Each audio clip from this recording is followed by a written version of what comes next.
Greetings, ladies and gentlemen. I am Joshua Todd Basner, known by many of you as JT. If you do not already refer to me as JT, I do ask that you, within due time, start. That is to say, refer to me as JT, please. Many of you know me as a composer. And yes, indeed, I am a composer, but I have a number of interests, and one of them consists of literature and specifically poetry. As an English speaker, I am particularly interested in English poetry. I am a Christian, as you're probably aware, and at that, an Anglican Christian. I come from a tradition which values art, writing, spoken word, prayers, collects. The most iconic Anglican writing is the Book of Common Prayer, which you can see here on my shelf. It is full of various prayers and writings that are kind of the essence of our tradition. I am part of a movement known as the Anglican Renaissance movement, and this is a movement dedicated to the theological revival of Orthodox Anglicanism, that is traditional, lowercase c Catholic Anglicanism. If you are interested in this Anglican Renaissance movement, I will probably include a link to the YouTube channel down below, and you can certainly get in touch with my friend Zach for Discord. Zach is wonderful. He's doing wonderful work there. I am kind of in a special sector of the Anglican Renaissance movement. So the majority of the Anglican Renaissance movement tends to be focused on theology, tends to be focused on catechesis. I have recently been made the overseer of a very particular sect of the Anglican Renaissance movement, known as the Lewis Society, named for Clive Staples Lewis. If you're not already aware, C.S. Lewis was an Anglican, very prominent Anglican and very thoroughly Anglican. He constantly referenced thinkers like Richard Hooker, who is kind of the Thomas Aquinas of Anglicanism, so to speak. And the society, Lewis Society, is of course named for Lewis. I have been made head of the Lewis Society, not necessarily because I have like a rigorous theological education. I will be upfront with you. I do not necessarily have a formal theological education behind my back. I intend on getting that at some point, but as of right now, it's largely a kind of independent study through Richard Hooker that, definitely very informative and very formative to me. Is being led by my friend Sean Luke through Anglican Aesthetics, who is also a wonderful, wonderful thinker. I believe, if I'm not mistaken, he's the co-head of the Renaissance movement. While I'm being led through that, I am still definitely within a lot of the budding phases of theological education. So I haven't been chosen as the head of the Lewis Society necessarily because I'm one of the more theologically informed individuals in the movement. I've been chosen as the head of the Lewis Society for a very different reason, and that reason is because I am a poet. I think it is probably like several years in the running that I've been writing poetry. I'm not sure how many years in the writing that I've been writing good poetry. Everyone has to start somewhere. But yes, several years in the running since I've been writing poetry. The Renaissance movement is certainly very much aware of my poetry. So, seeing as that I don't have a formal theological education, or at least not rigorously formal theological education, I am going to try to avoid talking with much authority on theological matters. If you want somebody who can speak with authority on theological matters, particularly from an Anglican perspective, I would definitely point you to my friend Sean Luke or my friend Zachary Clement. I blanked on his last name. My apologies to my good friend Zach. They are just some very well-educated, well-thought-out people. And they could definitely answer more thorough questions about historical specifics of the Anglican tradition a little bit more thoroughly than I could. I'm mostly here because I am very interested in poetry. Now, in saying that, the first question that probably comes to mind is why? Why do you want to write poetry? And this doesn't just go for me. This is a question for anybody who's interested in poetry or anybody who's interested in writing poetry. Why in the world should we write poetry? Are words not good enough for us? I mean, I speak, I talk, you understand me. Why do I need to put it in these and thous and make it rhyme and put it in iambic pentameter or sonnet form or whatever the heck you want to do? We live in a current modern society that is very sapped of poetry. People do not read poetry regularly. The things that people read regularly are text messages and advertisements. Unfortunately, that's a very unfortunate reality. So it doesn't come naturally to us to read poetry. We are analytical. We want facts. We are very scientific in our thinking. We don't want to wade through the waters of thought and feeling to get to an idea. We want it to be given to us plainly and simply. School and education does not do well to encourage poetry in our modern society. School and education is geared towards giving people jobs. This is actually something that's very unique about our society. Our current society is focused on kind of like a utilitarian understanding of education. Traditionally, classical philosophers have thought of education as formative for you as a person, formative for your character, formative for the way you interact with other people. That is not so much the case anymore. These days, education is seen as formative for you getting a job. That's actually one of the reasons that people tend to complain about how they didn't learn, say, how to do their taxes in school, I think. And this is actually kind of the reason why it bothers me when people complain about those sorts of stuff. People complain about not learning taxes in school. You see these memes that are like, well, I went through 4 years of college and I know how to find the derivative of e to the x, but too bad I didn't learn how to do my taxes. And that's kind of the joke, is that school doesn't teach you how to do your taxes and so it's useless. And I think that just comes from the wrong mindset about education. Education is not about, or should not be about, learning how to get money with your life. Education should be about being formative for you as a meaningful person. Unfortunately, our society does not come from that same mindset. Our society tends to come from a mindset that education is simply about getting you a job. So schools do not teach poetry, because what good is there for monetary gain with poetry? I will be one of the first to say that no, there is definitely not any good monetary gain for poetry. Maybe you could get somebody to fall in love with you, but then weddings are a monetary nightmare. So if anything, it's so much worse. You're really not going to get much money spending your hours writing lines and rhymes. So our society tends to regard poetry as one of the lesser necessary pursuits. And as a kind of on top of all of this, another influencing factor in our society's broader rejection of poetry is this idea called postmodernism. If you're familiar with historical philosophy, you're probably familiar with the idea of postmodernism. Postmodernism is sort of influenced by kind of this cynicism or rejection of traditional norms or understandings of objective ideas like beauty or truth or goodness. If people talk about, you ever hear somebody say, well, that's your truth, not my truth?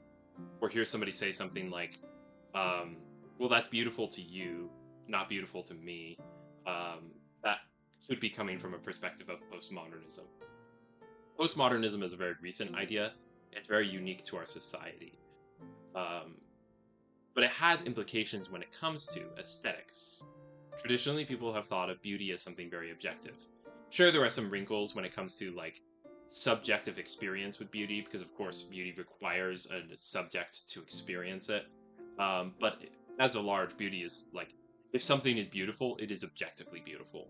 You can't have somebody come across who has a bad experience with that thing that is objectively beautiful, and that is no longer beautiful. Um, a sonnet written by Shakespeare is still beautiful. A sonata written by Beethoven is still beautiful. A painting by Michelangelo is still beautiful, no matter how many people have a bad experience with it. Um, these days, though, we tend to see beauty as in the eye of the beholder. For those of you who have been vexed and tormented by the cursed thing that is modern art, you will be aware of this notion that beauty is not something objective to an object. You'll probably be quite revolted by it, in fact. Hopefully you are. I do hope you are.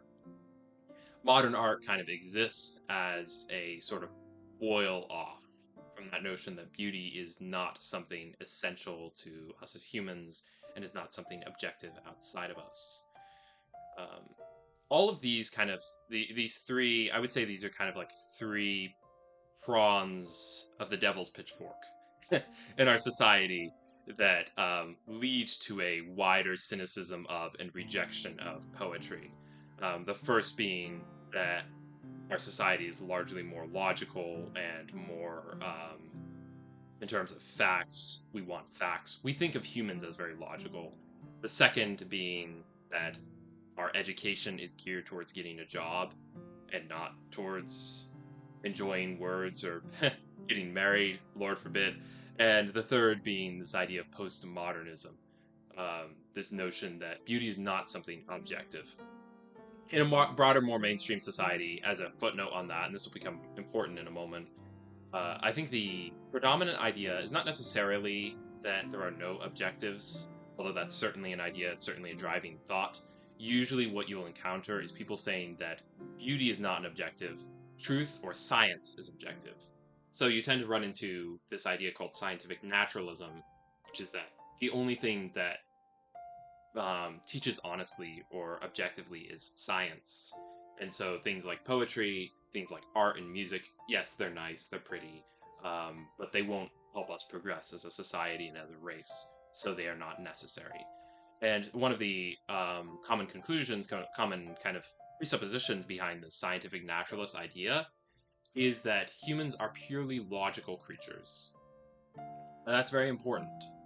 That is an assumption a lot of our society makes. If you are given the right reasons to believe something is true, and that thing is indeed true, you will believe it's true. This is a very Enlightenment era idea, and I should be very clear here. It's not necessarily true that the Enlightenment was the first to think humans are logical creatures, not by a long shot. That has been an idea for eons. The Greek philosophers thought it, the Christian thinkers thought it, the Enlightenment thinks it, we think it now.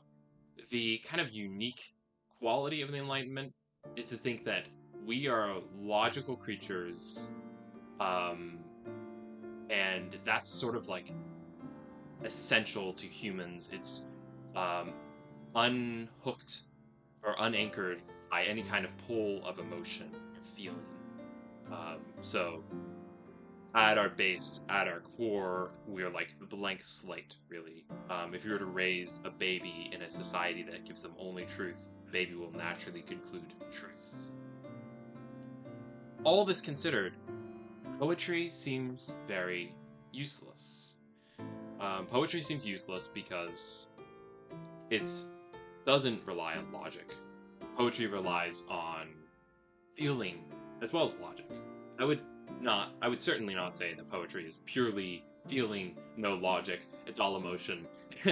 No, not by a long shot. Words are logical. Words are logical things. Poetry is the manipulation of words. So poetry is going to be very, very logical. But there is a element of poetry that transcends logic. There is an element of poetry that you can only really experience. And so, to us as a purely logical society, poetry has part of it that is mysterious to the point of perplexing.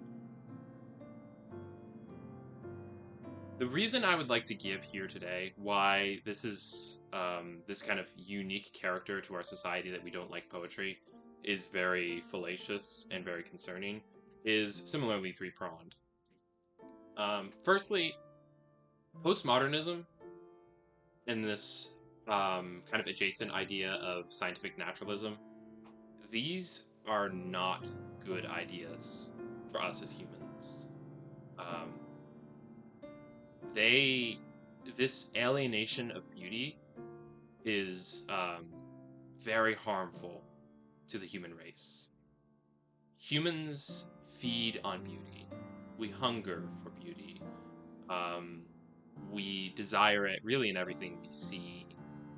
It's very well known that in cities, people tend to be more depressed because it's all gray and concrete. The population generally in a city does better when there's trees planted in the city or park in the city. I can't at the top of my head point to any kind of like survey or anything that says that endorses that notion, but I think it's generally common knowledge. I'm sure if you looked it up, you could certainly find scientific numbers and facts that support that. But it's true that psychologically speaking, there's this part of us that yearns for beauty, and it's a part that, frankly, postmodernism and scientific naturalism do a very bad job at explaining. Scientific naturalism could go some of the way there by trying to explain it as like an evolutionary byproduct. So we yearn for beauty because it is a release of endorphins of some kind, a dopamine rush when you listen to Bach. I frankly wind up thinking that's very strange. What really ends up being the conclusion, though, aside from philosophical questioning, what ends up being the conclusion is that we don't need beauty by this postmodernism and the scientific naturalism, and that ends up becoming very harmful to us as creatures. Just psychologically, it becomes very repressive to us. I'm sure plenty of us can have testimonies of a time where we lived in a very beautyless place, or we worked in a very beautyless place, and it was very torturesome to us. I could give a personal testament. There was a summer that I worked retail once, I won't say where, and they did not allow me to wear my usual attire, the tie, the jacket, and the building was ugly. The music was offensive, and it was pretty miserable. I came home from my first day, and my mom asked me, "How was your first day?"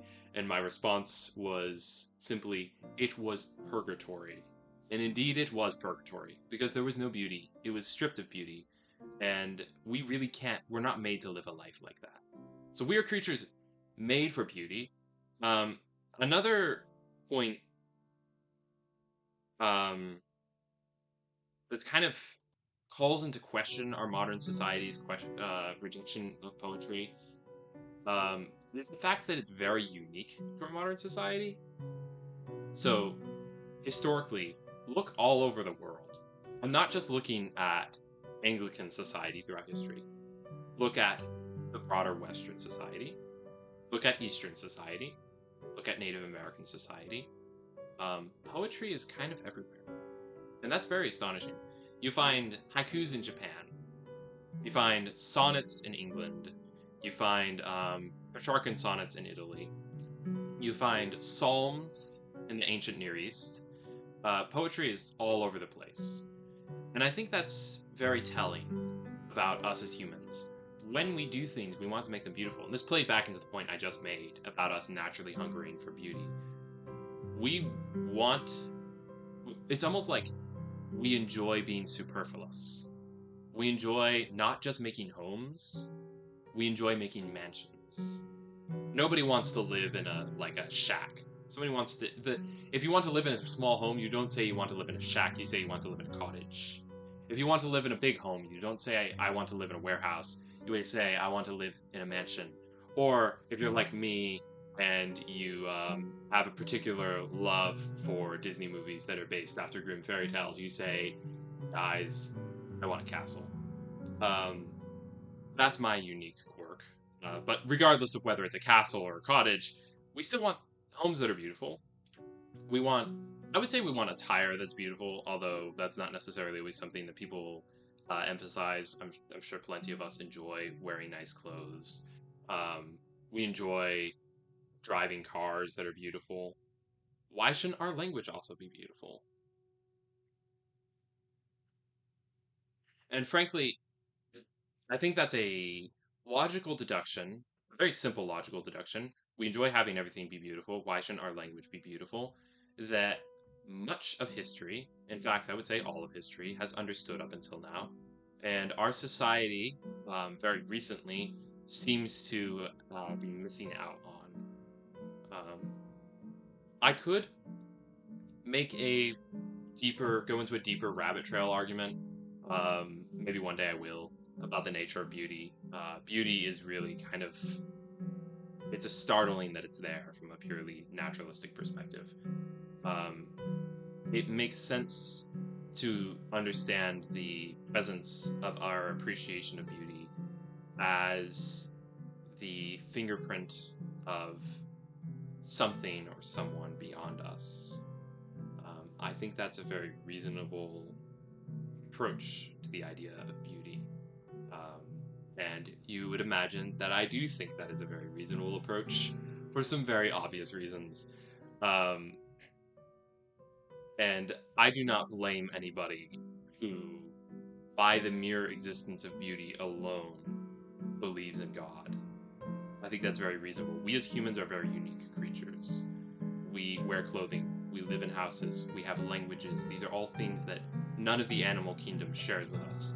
Sure, we have qualities that subsist with the animal kingdom, but we also have our own unique quirks. And so it would be wrong to um, treat humans as if they were just animals.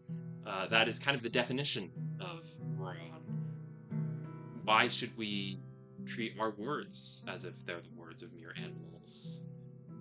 We should treat our words like they're the words of humans. They're the words of poets. Finally, um, this kind of talk about the nature of humans, what makes humans unique, also plays into this idea that humans are purely logical creatures. That's something that our modern society tends to assume, and that is also a assumption that I think is very ill-founded.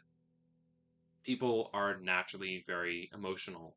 People are naturally very not necessarily just pure facts and reason. And to many people, on first encountering that idea, that tends to be a very distressing notion. Um, how do you know anything if you're not a purely logical creature? And why should we be embracing things like poetry if we admit from the start that poetry is not purely logic, it's also experience and feeling? And to that, I would like to quell your fears a little bit. I think there is a false assumption about experience and emotion within our broader society. We tend to see experience and emotion as something which is blinding. And to be fair, emotion can be something that people are blinded by. If you've ever had to try and counsel somebody out of an abusive relationship, you've definitely seen the results of emotion blinding somebody. But I would caution us against thinking that emotion is just this purely inaccurate means of attaining information. There are plenty of stories that a married couple could tell you, I'm sure.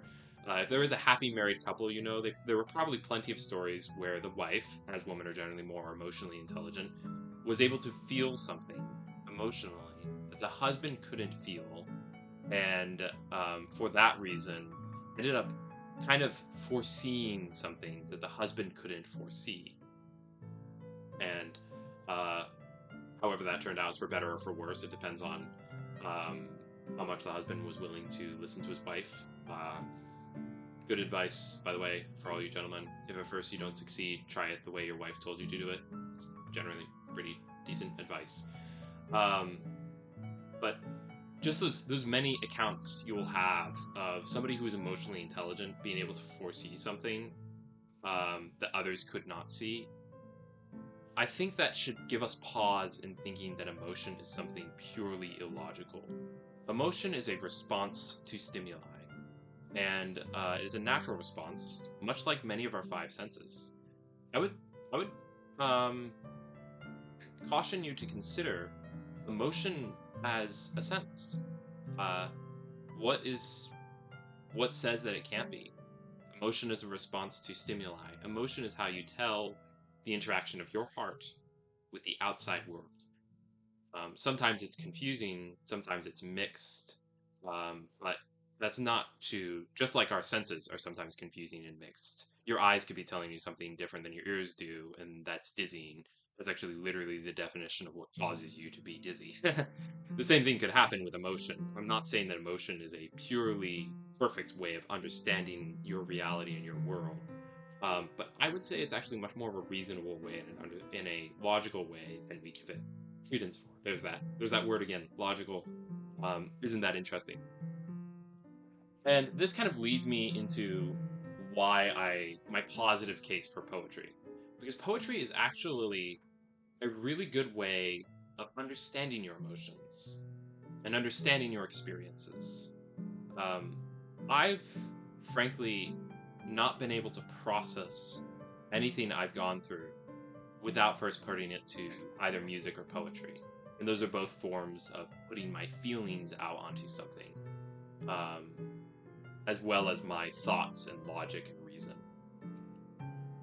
Poetry is how we kind of reason through things, and the way that humans are made to reason through things, with feeling, with experience, um, by expressing emotion as well as logic. Um, and so there's actually a really good positive case that could be made for the necessity of the something that allows you to process your feelings in a safe and healthy way, in um, a way that's very particular to yourself, in a way that's very particular to your own experiences, and very honest to yourself and your own experiences. If we don't have poetry, we don't have that ability to be honest with how we're feeling. We don't have that ability to be honest with what we're experiencing, and we will end up as a society making fallacious choices. So this is all culminate to say that there are kind of two big reasons I can think of why we need a revival of poetry. Firstly, because we are creatures who naturally seek beauty. And secondly, because we are creatures who understand the world through experience and through emotion. And we communicate that we understand that not just from our own experience and our own emotion, but that of others. And that ability not just to communicate what's happening within our own hearts, but to understand what's happening within the heart of somebody else is very much essential to a thriving human society. So I would think it very concerning if our society were to entirely lose that. This is all to say that the loss of poetry in our broader society is a very, very big problem.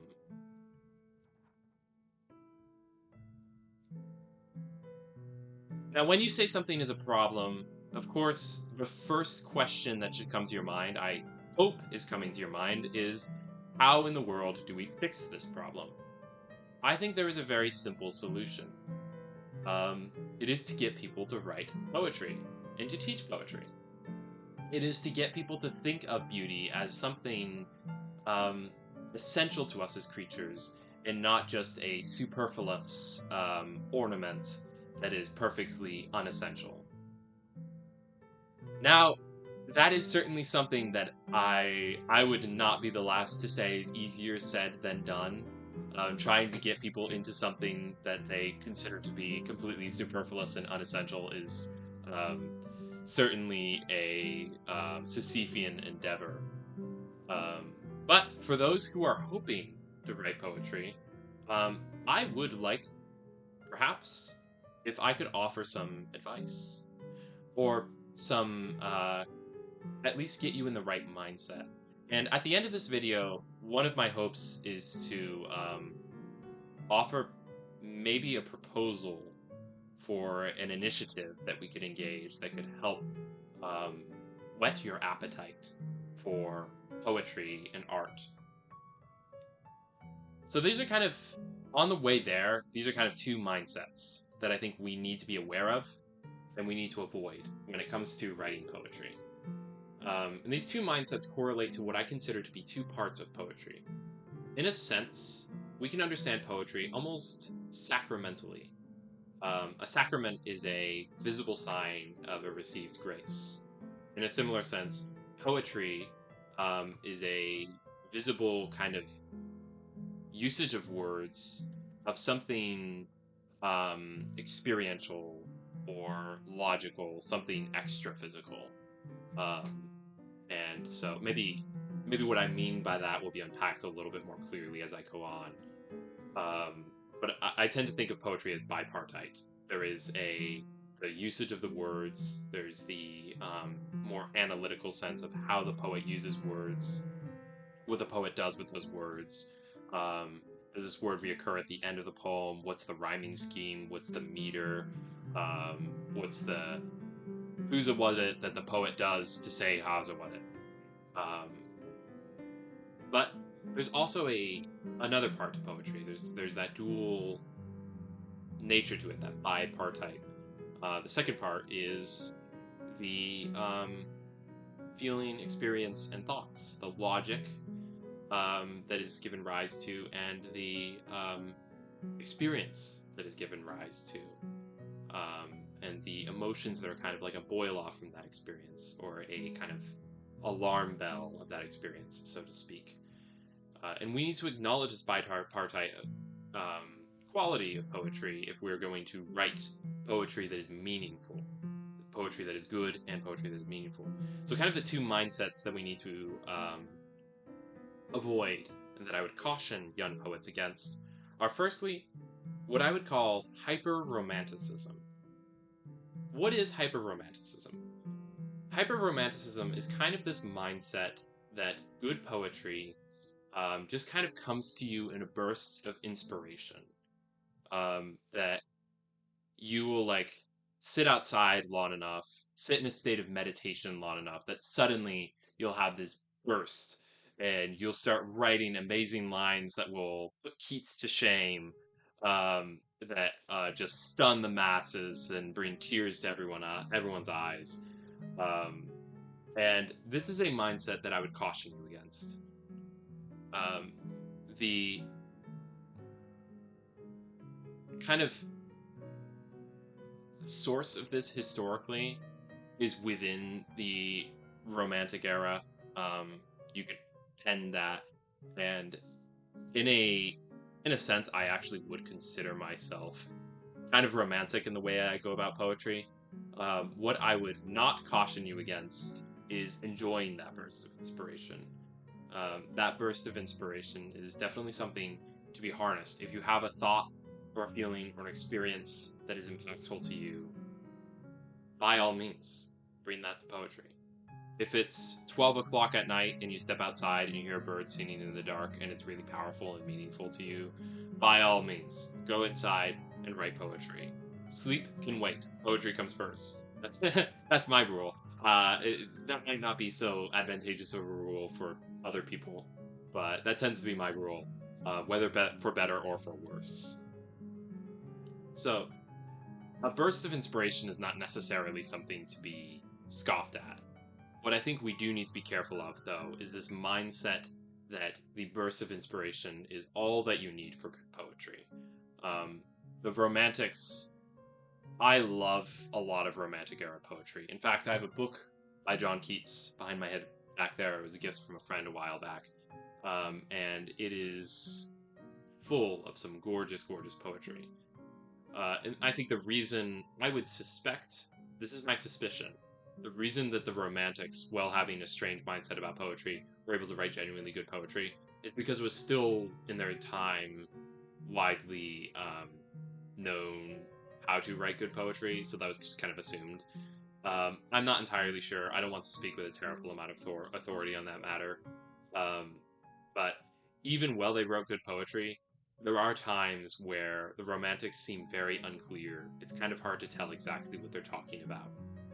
And um, they also, let's be honest, some of them were pretty awful people. They were probably writing based on some kind of like a drug high. And it's usually that the fact that they're a little off the wall, so to speak, comes out in their poetry because you can't understand them. There's actually this famous story of one poet who had a drug dream, and he came off of it, and he sits down to write about it because it was such a powerful experience to him.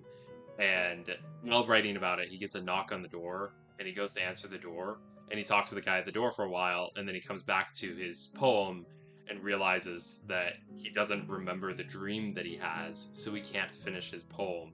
And this is definitely, I think, the pinnacle of this hyper romantic idea, um, that the essence of good poetry is just the burst of inspiration. Because the moment that that burst of inspiration is gone, the moment that that remembrance of that dream is gone, suddenly poetry is done.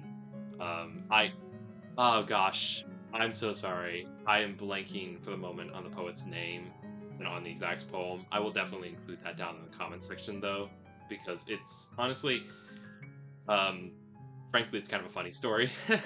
But that does, I would say that that is kind of the perfect cautioning example against this hyper romantic ideal, and is a very good reason why we should avoid it.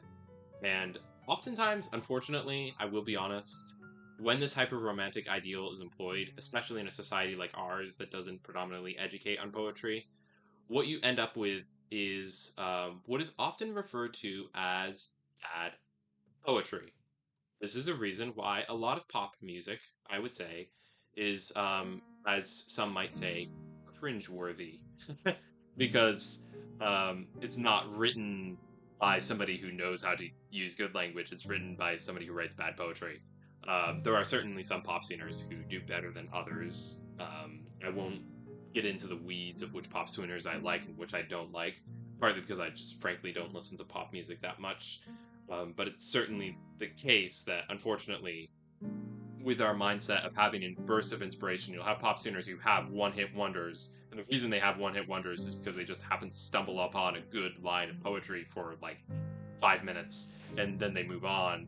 And yeah, the majority of their songs ends up becoming bad poetry. So this is an idea, this is a mindset to avoid. If you want to be a good musician, a good poet, a good artist, you need to educate yourself on the specifics of that art form. If you want to be a good poet, you need to educate yourself on words, on um, rhetorical devices, on um, all those fancy little flares you hear about when you're reading through a poetic analysis. The words that you might not understand, the flares you might not understand, and you might shrug aside because you want to get to the poetry. No, those are important. How to do the poem is very important. How to do the art is very important. If somebody comes to musical sheet and has strong emotion and just starts writing notes, but doesn't really know about key signatures or about measure numbers or anything like that, you know what we call that? We call that a bad musician. If somebody comes to a piece of paper with a pencil in hand and has a lot of really strong feelings and maybe knows a few good rhymes and that's basically it, and starts writing about those feelings, you know what we call that? We call that a bad poet.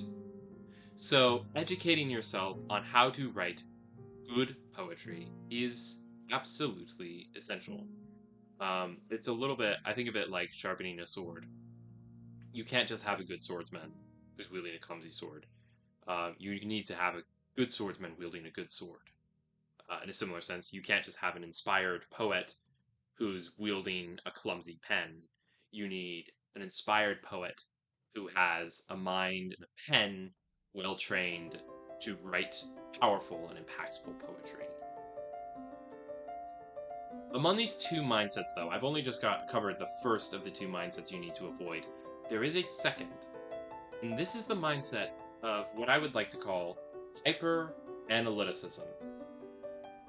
This is this idea that it really doesn't matter what you have to say when it comes to poetry. It only ever matters what you write, what words you use, what text you use, how beautiful you can render it just using rhetorical devices or poetic devices. And this is a mindset that I think sometimes becomes a little bit of a pendulum swing towards the other side against hyper-romanticism. Hyper-romanticism, I think, is definitely the more predominant idea in our society, I would argue. But hyper-analyticism can certainly seep its way in. As an example of hyper-analyticism, I would like to read to you a passage from... This is a book that I actually really like. I think it's a very good book, and I might not be against leading a study through this book. But there's this passage in the introduction that, to be fair, I think the author... This is a book called The Elements of Eloquence by Mark... I think it's Forsyth, if I'm not mistaken, how is pronounced his last name. If I have just mispronounced your last name, I do sincerely apologize. But in this book, to be fair, he's kind of being a little coy, he's being a little humorous. So he's really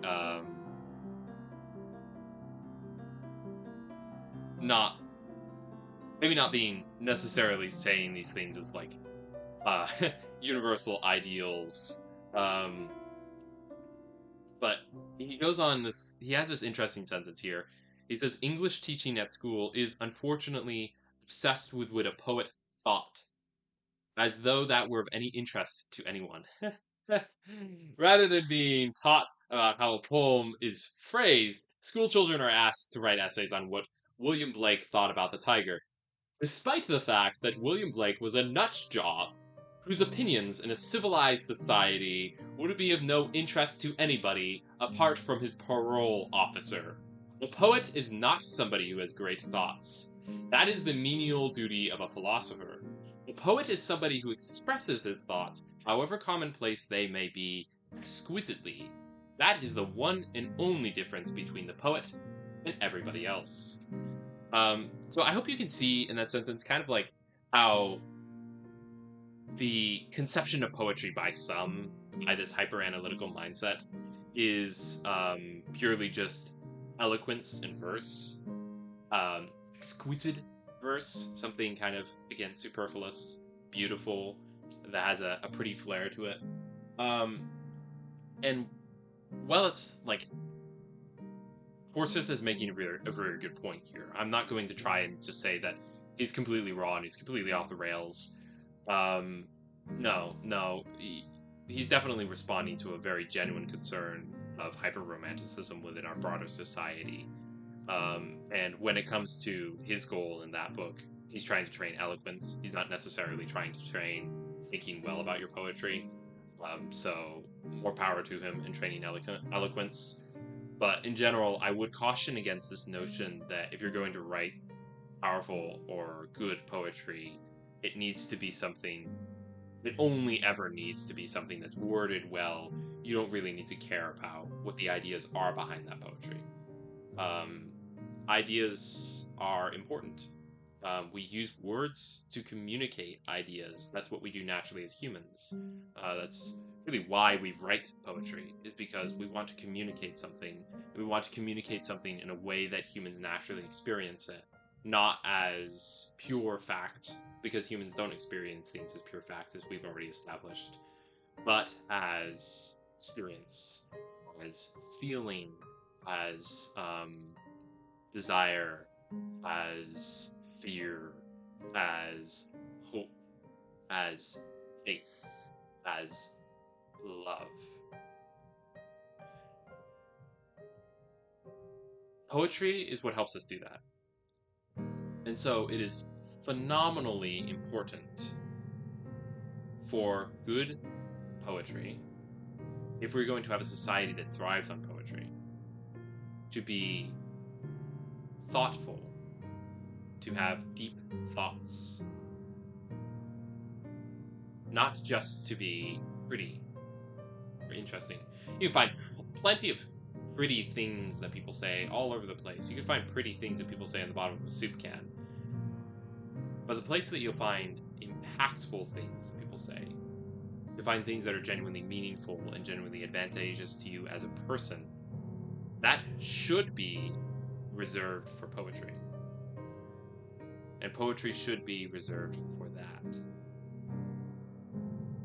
So, for young poets, I would caution you again against having this mindset that impactful, you don't really need to have impactful words. You can write about anything and it's good poetry. Now, in cautioning against that, I will give a caveat. You can certainly just have fun with poetry. I don't have anything against people just like sitting down to write poems about wind blowing through their window or their mom's cat or something. Those can be very endearing. And in fact, I would argue that something like a mom's cat or wind blowing through the window is in a way an impactful thought because it's very relatable. It's very commonplace.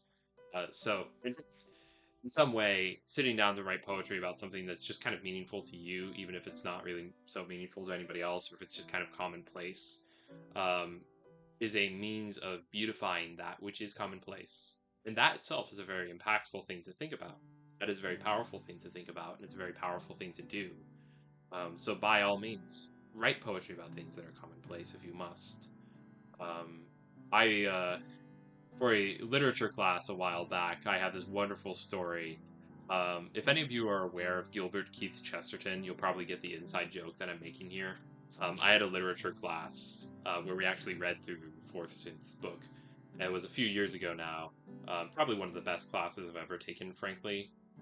It was a British literature class, and one of our assignments in the class was to write a Shakespearean sonnet.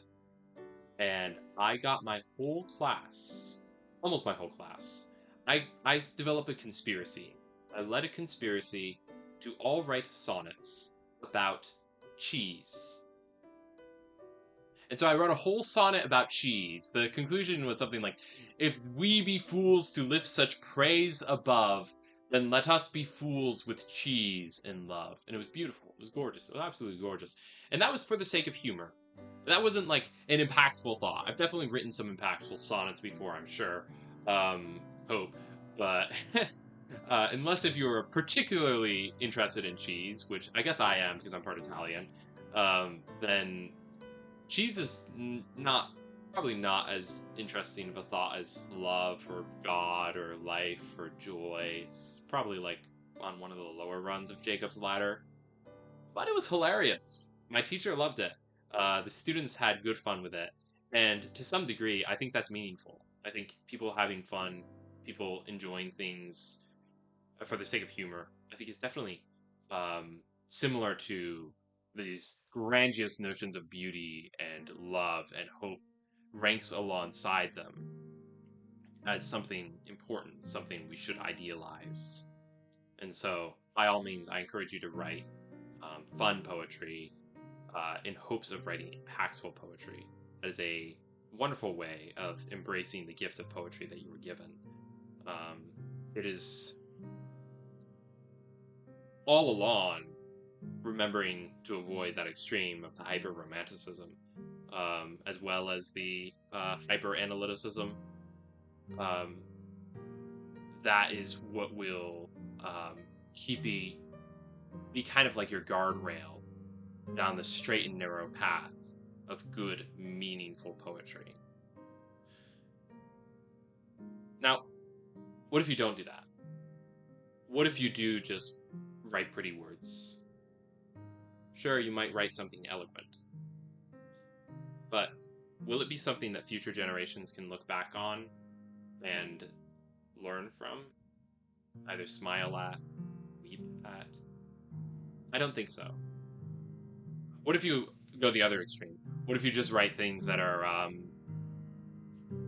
just emotional, that don't really communicate that well because you just don't have very good rhetorical skills?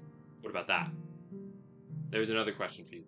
Will that be something that future generations will come to and smile on or weep at? I don't think so. You need both to be meaningful to anybody, especially yourself. You need both to be meaningful to yourself. I could testify, looking back on past poetry of mine that is written from, I should say, probably a lesser educated poet, tends to be pretty painful to me. It's a pretty terrible experience to read on past poetry because I don't communicate my feelings well. And the feelings I do communicate well are awful. It's this unfortunate fact of badly written poetry. Regardless of what error you commit, whether you go hyper-analytical or hyper-romantic, the unfortunate fact is it won't be meaningful to future people. Learning to write poetry, it's necessary for you to know the literary skills, and it's necessary for you to know yourself. In fact, as I've grown in writing better poetry, I can certainly testify I've grown in understanding myself better. I've grown in understanding my emotions better. I've, in the past, been criticized, like a few years ago, been criticized for being bad with emotions. And I've definitely seen personal improvement in that regard around the same time as I've seen improvement in my poetry, which is very interesting. I was struggling a while back, a few months ago, with something, and I told one of my priests about it, and my priest's advice for me was very interesting. My priest's advice was to write poetry, and to vent that into poetry. What he said was, when you are asked, when a normal person who's not poetic, who's not thinking about good poetry, is asked, "How are you feeling today?" His response is usually either good, bad, not so good, that kind of thing. If your response, by the way, if somebody asks you, "How are you doing today?" and your response is good, your response should be well. Grammatical correction aside, usually we give kind of like bland responses to talk about how we're feeling. Because we're not thinking in terms of poetry, we're thinking in terms of just like basic facts, kind of giving somebody like a basic upshot of how we're feeling. When you sit down to write poetry, though, and when you want to write something meaningful, then you actually have to think about how you're feeling. Oh my gosh. Oh my word. You have to think about yourself. You have to think about your feelings. You have to think about why you're feeling what you're feeling. Isn't that wild? That's what poetry teaches you to do.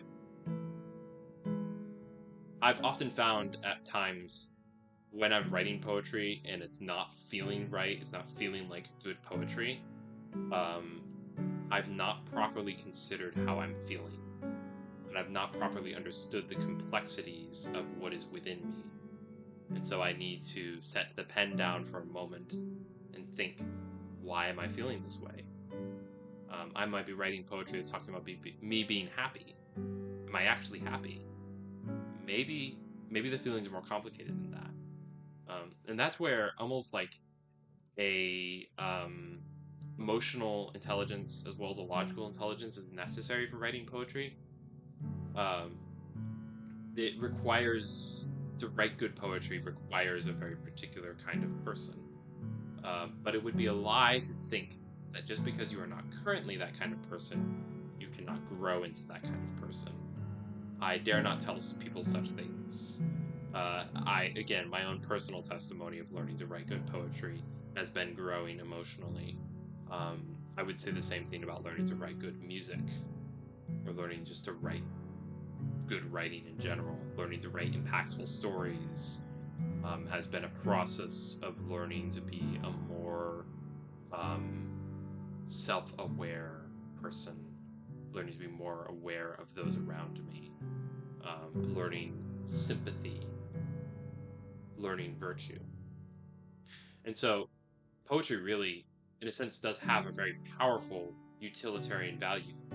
It's not the value of getting you a good job. It's not the value of getting you the nice house or the nice car. It's the value of getting you the nice life. It's the value of making you the good person. And we, by all means, should desire that above anything else. Our postmodern, scientifically natural society might try and insist otherwise, but what's it to say? It's running up against millennia of human history that say otherwise. And I'm not sure about you, but I quite find the testimony of millennia's worth of people to be pretty convincing. Not on all matters, of course, but on this matter, especially when my own experience affirms it, I think that's quite a convincing case that society makes. And so, by all means, we should be desiring to write better poetry, and to write poetry that will be impactful for future generations to come. Whether we will be able to do that on a wide scale, I'm frankly not sure. As of right now, the situation, of course, seems pretty grim. Some might say poetry is dead. I'm still alive, by the way. I maybe have like another 210 years left. So, like, I'll still be here for a while. Maybe once I'm dying, we can reassess that whole poetry is dead thing. In a large part, as already stated, poetry is pretty absent in our society, and I think it would be very hard for me right here, right now, in this YouTube video, with like maybe 175 subscribers. Love you guys, by the way, you're wonderful. To change the face of poetry as we know it. But if I can change it for one person, that's one person more than the whole society. And as I know a thing or two about poetry, I hope that it could. I hope that this video could have been inspiring for somebody. I certainly have my own experience and my own times that I've spent writing. And if that could be of any worth to somebody else, I hope it can be. Now, if you're genuinely motivated towards expanding your ability to write good poetry, I am actually open, as overseer of the Lewis Society, I am actually open to running a study of a book like The Elements of Eloquence. I've already established that you need more than just pretty words. This is a really good book if you want the tools to be able to express your feelings well. There is an element of powerful and impactful poetry that I cannot train myself. You will need to learn it for yourself. But you'll learn that through trial and error. If you learn the elements of eloquence, and over time you learn about yourself through engaging that poetry, you will be on the right path. So I'm open to leading a study of that. I will be clear, though, I am a physics major. Right now is the summer, so by the good Lord's grace, I was able to make a video today, but I have very low hopes that this will be able to be a constant thing. I'm probably not going to be able to do lengthy videos talking about certain poetic devices very regularly. But if I get a good following, if I get a lot of people who would like that, then it's a possibility that I could do more of these. Also, as like a kind of, this is more of a very, if your situation is more very specific, if you, like me, are interested in the revival of Orthodox Anglicanism, if you, like me, would like to see that thrive, if you're a Christian who's very much fascinated by the Anglican tradition, and would love to engage that more, I would encourage you to join the Anglican Renaissance movement. Get in touch with my friend Zach or my friend Sean. And through that, perhaps you can get in touch with me as well, and we could work on developing a strong poetry as well as a strong catechesis within this emerging movement. As a final note, I don't think any good movement is going to survive based on pure abstract thought. I think we're going to need that to be applied. And what I like about the Renaissance movement is that that's being applied in ways of catechesis, in terms of encouraging people to engage the prayers, engage the prayer book. It's actually something I really like about the Anglican tradition in general, is that the prayer book is very applicable, a lot like poetry. But I think we could also definitely do well to apply that in terms of poetry. Indeed, Anglican thinkers in the past have. An example might be John Donne. Another example might be Gerald Manley Hopkins, famous Anglican priest, also famous English poet. One very famous example might be one Clive Staples Lewis.